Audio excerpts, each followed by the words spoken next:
It is my pleasure to welcome you today to DMCC, to Jumeirah Lakes Towers, and of course the Almas Tower. For those of you who don't know me, my name is Malcolm Wall-Morris, and it is my privilege and honour to lead DMCC as the Chief Executive Officer. I want to talk to you a little bit about Almas Tower. I mentioned it. It's many things. It is the region's tallest office building and the world's tallest diamond tower. It is the hub of the UAE diamond trade, and it is the centrepiece of the JLT free zone. Most importantly, it is the home of DMCC, the Dubai Multi-Commodity Centre, and a shining example of what can be achieved if one remains focused on delivery, despite the many distractions and hurdles that we face. Let me take just a few moments to explain so you can understand the DMCC story. About 10 years ago, His Highness Sheikh Mohammed bin Rashid Al Maktoum created DMCC by royal decree and the gift of land, the JLT free zone. DMCC was tasked with stimulating the flow of commodity trade through Dubai as a trading centre. DMCC developed the 200 hectares of gifted land into the JLT free zone, and which is today the fastest growing free zone in the UAE.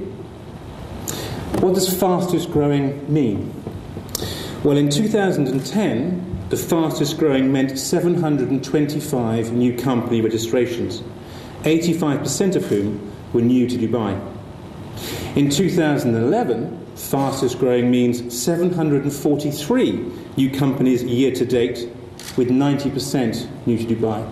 So in the first 7 months of this year, we've already surpassed the total number of record registrations we completed in 2010. What that means in real numbers is that DMCC registers 5 new companies every single working day in 2011. An amazing achievement. What that also means is that JLT now comprises of 60 completed towers, which is home to almost 3,400 companies, 15,000 residents, and 12,000 workers.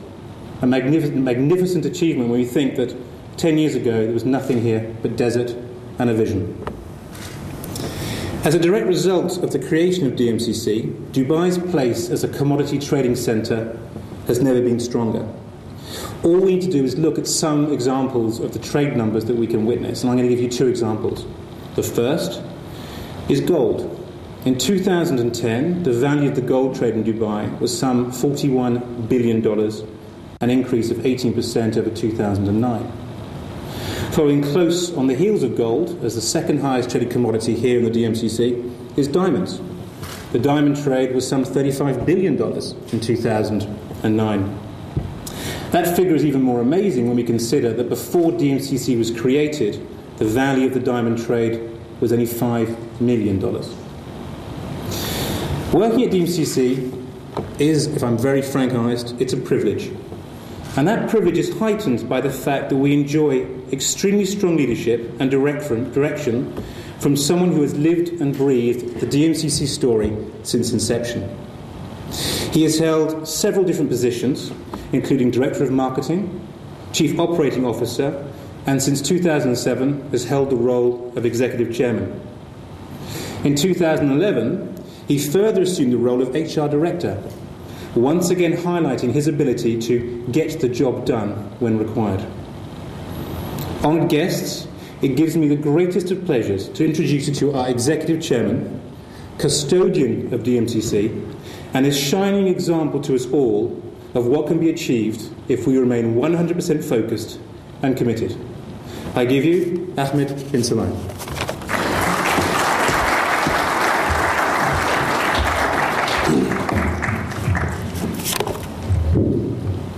Your Excellencies, distinguished guests, we are pleased to welcome you to celebrate the unveiling of the, well, once it's unveiled, you know what it is. I'm not saying it right now. It's written on my speech for some reason. As Malcolm mentioned, DMCC in 2002 is a strategic initiative of the government of Dubai to enhance commodity trade flows through the Emirates by providing the physical market and financial infrastructure required. Nearly 10 years later, we are the UAE's fastest growing free zone and play a critical role in the gold industry, including other related industries. We are dedicated to the growth of the promotion of Dubai and the UAE as a whole, as a global center for the trade of gold, and we have been integrated the refining and manufacturing of trading gold. Before I go on, let me highlight what shaped the new revamped DMCC. I believe most of you are familiar with the challenges that the global markets have faced, and we are all face different challenges. We all have different targets, but one thing that's been consistent with DMCC, we are extremely delivery oriented. Now, I had an excellent relationship with the first team that I worked with in DMCC. My managements have changed 4 times since the inception. But the longest term was with David Rutledge, Colin Griffith. There was a period with Hamid Kadham, Farid Ahmed. I have a relationship with Wahid Atallah and Hussein Sajwani. Mr. Chairman, on the left. The relationship are there because DMCC took ownership of challenges in Dubai. There was my most difficult period was not 2008. It had nothing to do with the recession. My most difficult period was looking at the blueprint, which the gold souk assured me they will never go to. Too far. It's too far away from where the real center is. In any case, we stuck to the decree that's been tailor-made by His Highness Sheikh Mohammed, and we had a direction to work through. Now, these challenges we've overcome those challenges. Then came the strange incident where there was the debt issues of Dubai, which has been taken care of. But at that time, the media were trigger happy.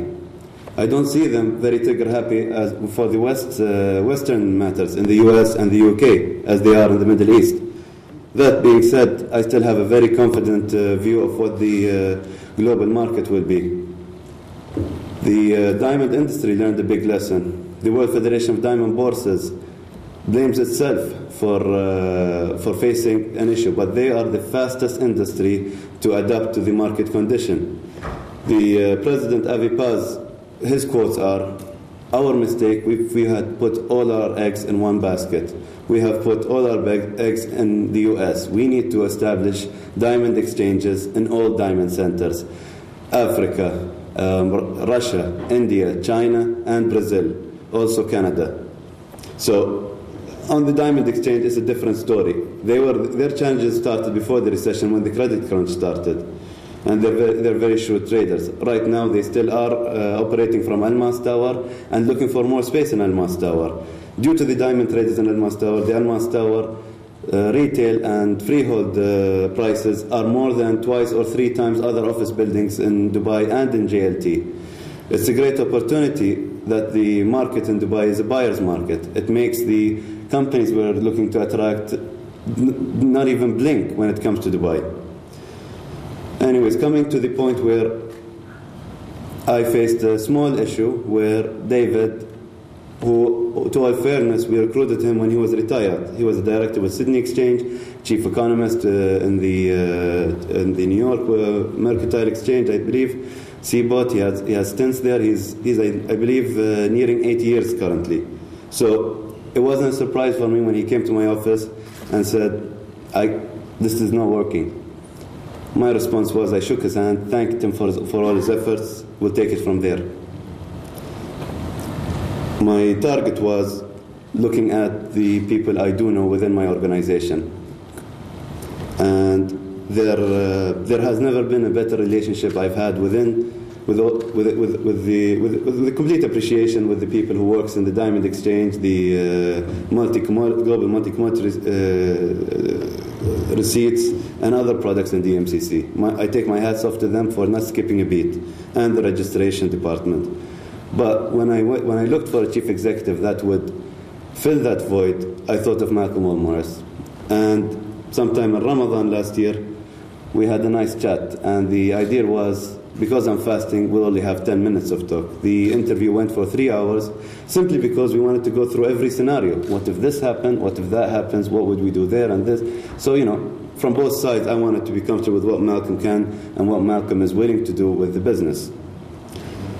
Shortly after that, also, Gautam, who likes things in a whose strong point is corporate governance and policies, joined in. And with the three of us and the rest of DMCC who believed in the new revamped concept of DMCC and embracing the challenges, we started off. I mean, I could have waited and played it by ear, listened to the experts what they say. Frankly, at that time, I did not care for the experts. I wanted to give this a shot, and if it fails then, by all means, take it over. I believe most of you know the last 2-3 years has been the best years of DMCC and for me personally.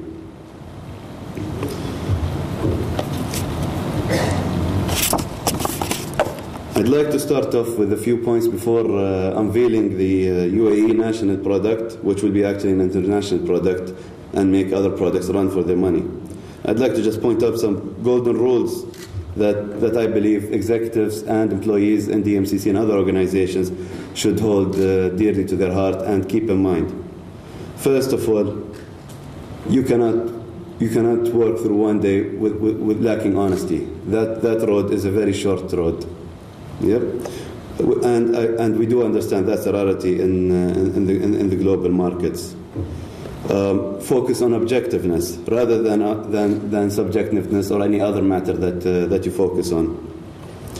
Joining an organization like Dubai government, join with the attitude of what and how can I add value to Dubai and the UAE. Don't even send your CV if the subject is what can I get out of this. There is no space for that. And if I do find out someone has turned into that, my strong point as being an HR director is more in firing than hiring.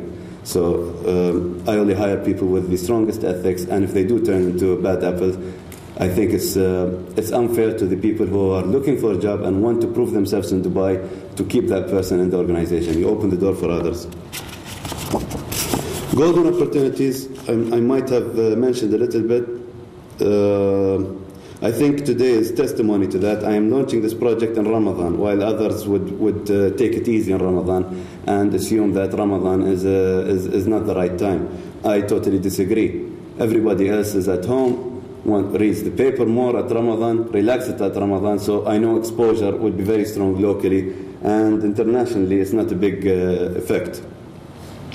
In the recession, as I mentioned, and financial crisis, the volumes of commodities trade even higher. Confidence in gold, I don't need to prove that to you. The value of gold, which in turn also brought me to rush and unveil this project that I'm about to do.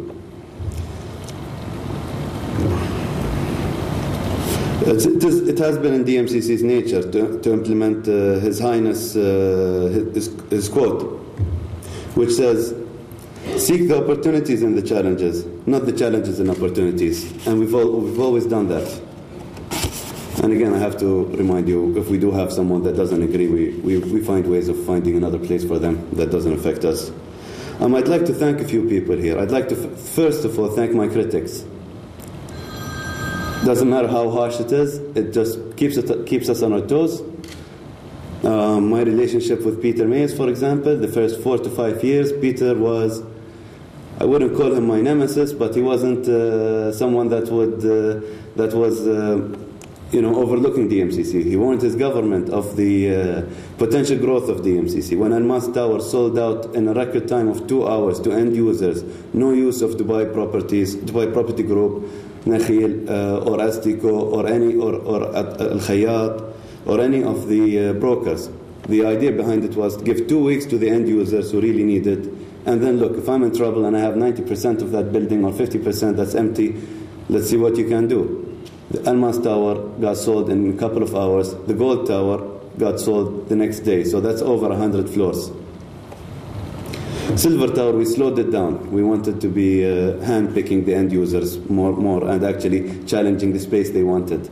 Even though the contracts did not allow them to flip the property, they could only sell it to DMCC members. That's in the contract. And if they do sell it to a DMCC member, there's also an extra fee if the time is short. It's obvious that they were just buying it for extra that. So it was very difficult.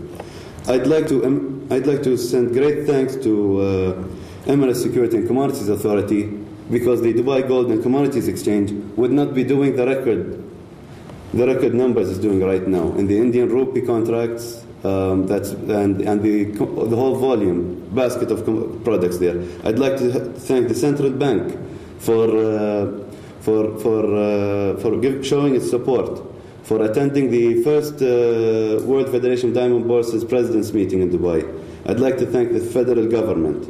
I'd also like to thank entities that I have not dealt a lot with: the Dubai Financial Security Authority, the Dubai Mercantile Exchange, previously DIFX and Nasdaq Dubai. If it wasn't for their hunger to and all the announcements they've been making, we may not have felt the pressure to move fast and capture opportunities. So, no hard feelings to the FSA. We did go with ESCA. We did not want to wait. We did not want to wait 6 months for them to review our documents as an exchange. So ESCA to us was the more robust system. The central bank had a more mature system and understood our business, which was funny to me, because I was reading in other places that they're the old and this is the newer version, but you have no idea how in line central bank is and how they understand what the financial markets are. Testimony to that is the fiasco that's happening in Wall Street and the politics in the US and the downgrading of the US. So I take my hats off again to the central bank and the federal government and His Highness Sheikh Khalifa bin Zayed.